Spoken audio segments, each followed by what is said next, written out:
team the way it is despite the injuries? I don't like the team the way it is at all. I'm just trying to figure out how much is due to, the preparation, lack thereof, and the guys that are injured. I mean, it's, I don't know if that has anything to do with some of my key guys turning the ball over at will, but when they start turning over from the very first minute of the game, you tell some guys the same thing day after day, I'm going to start sitting guys.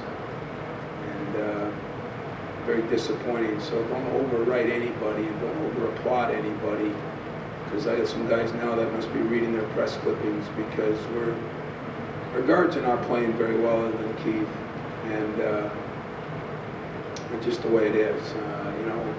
We have moments when you create good seasons, they create a good win here and there, and very disappointed in that. So it doesn't change my opinion because I don't have a big part of my team right now. If we have to play with this team, they either got to improve a lot or we're going to be very average.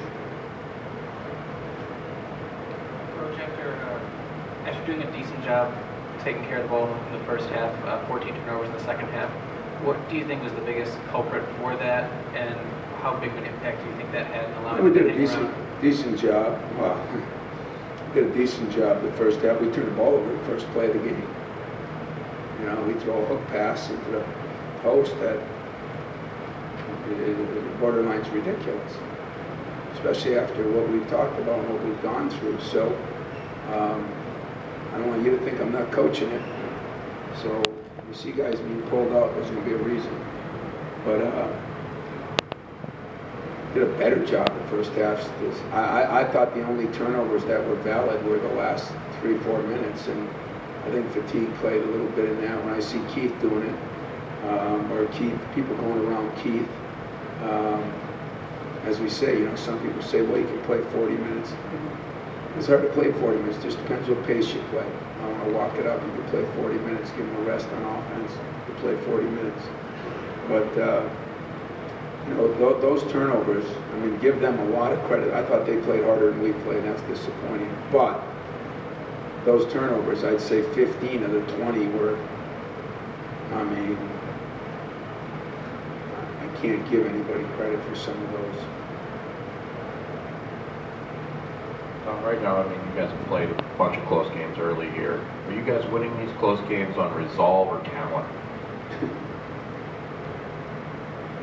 Well, we played two very good teams in Connecticut, and I thought two pretty good teams in going into today in Boise and Oakland. And this team beat Oakland by 12, but I still would have put them ahead of them. I think this team is very well coached and did a great job, played harder than hard. Those guards at number 2 played his tail off.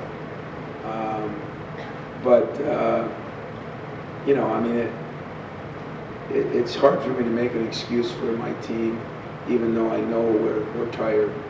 I know we're tired, but that's still an incredibly ridiculous way of turning the ball over like we did. It's undisciplined, it's unexcusable. As a fan, I'd be mad at the coach. As a coach, I'm going to, try to deal with it the way I got to deal with it. But I have absolutely no sympathy, except maybe in the last 3 minutes. I thought we really looked really tired, and that's for one guy in particular. That's the way he should have been. Go ahead, Rico. Tom, I got a two-parter here. Can you just talk a little bit about the minutes you got from Brandon Kearney off the bench, and then maybe talk about Denzel and kind of his learning curve going from a game like Oakland where he gets near a triple-double and today where he may have not looked so sharp?